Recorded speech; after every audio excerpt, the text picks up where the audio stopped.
దేవాది దేవునికి స్తోత్రము కలుగునుగాక.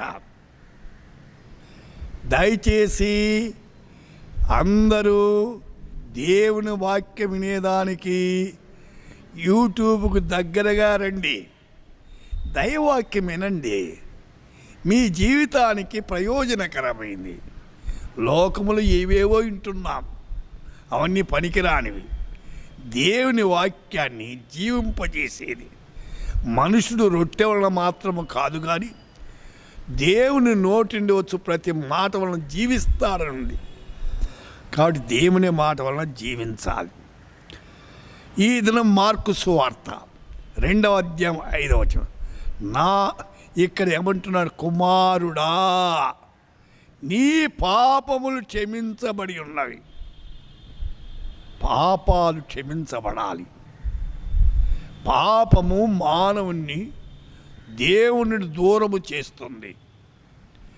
క్షమించబడితే దేవునికి దగ్గరైతాం. మన పాపాన్ని ఎత్తేసాడు, అది జ్ఞాపకం చేసుకోడు. సన్ దై సిన్స్ వి ఫర్గివన్ ది. ఏ పుత్ర తేరే పాప్ క్షమా హుయే. కాబట్టి పాపాలు క్షమించబడాలి. ఈనాడు ప్రపంచంలో పాపాలు క్షమించబడేదని రకరకాల ప్రయత్నాలు. నీ ప్రయత్నాలన్నీ నిష్ప్రయోజనం. క్షమించేదానికని వచ్చాడు.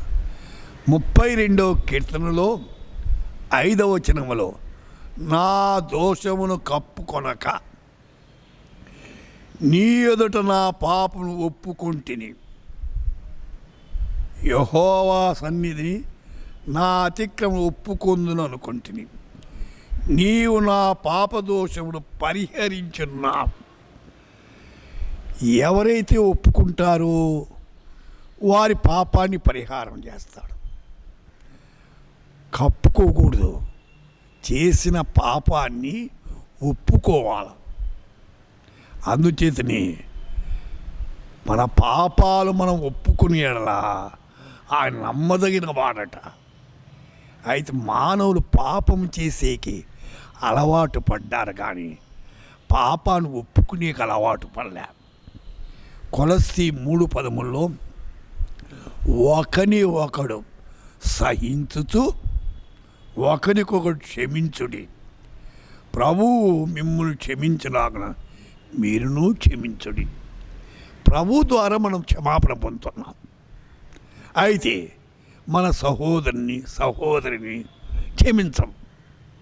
నీకేమో క్షమాపణ కావాలా, నువ్వేమో ఇతరులను క్షమించవు. ఏమి న్యాయం అండి ఇది?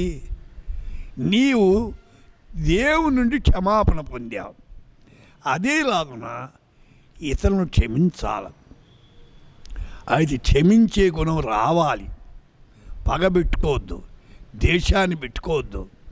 క్షమించే గుణం వస్తే అప్పుడు దీవెన పొందుతాం. ఆ రీతిగా మన జీవిత యాత్రను కొనసాగించాలి. ప్రార్థన చేసుకుందాం.